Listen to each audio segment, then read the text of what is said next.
3% चढ़ता हुआ दिख रहा है और इस पर भी काफी सारे सवाल आते हुए नजर आ रहे हैं।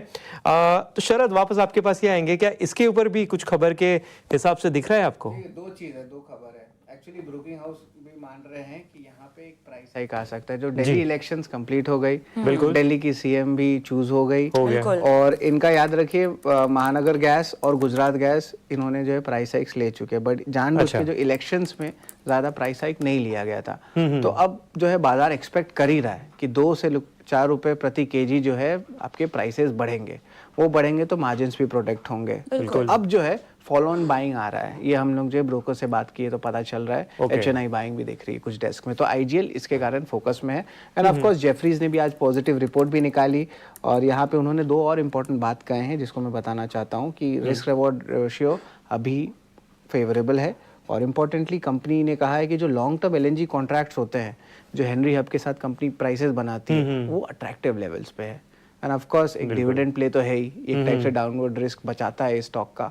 तो ये इंपॉर्टेंट पॉइंट है जिसको as a viewer, as a retail investor आपको समझना चाहिए। एंड ऑफ कोर्स अब देखिए तो प्राइसेस बढ़ सकते हैं, मार्जिन को सपोर्ट मिल सकता है, ब्रोकरेज के हिसाब से एक अच्छा रिस्क रिवॉर्ड भी यहाँ पे बनता हुआ दिख रहा है।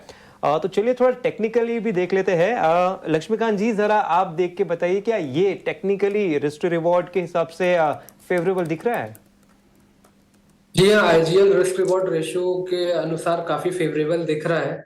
और यहाँ से एक हम ये कह सकते हैं एक रिवर्सल फॉर्मेशन भी आता हुआ दिखाई दे रहा है डेली और वीकली के चार्ट्स पर। वीकली के चार्ट्स पर अगर ये स्टॉक 205 के जोन के आसपास अगर क्लोजिंग देता है तो यहाँ पे बुलिश इंगल्फिंग का फॉर्मेशन होगा।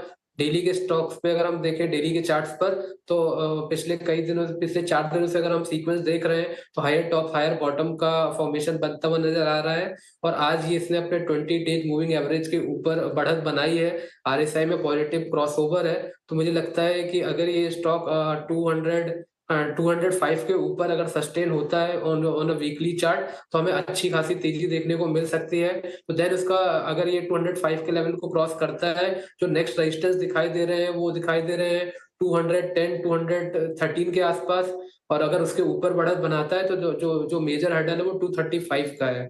तो करंट लेवल्स पे बाइंग रिकमेंड किया जा सकता है। अगर कोई इसमें बाय करके चलना चाहता है तो जो स्टॉप लॉस नजर आ रहे हैं वो नजर आ रहे हैं 189 की। तो जब तक स्टॉक 189 के ऊपर सस्टेन करता है तब तक इसमें आने वाले समय में तेजी बनी रह सकती है।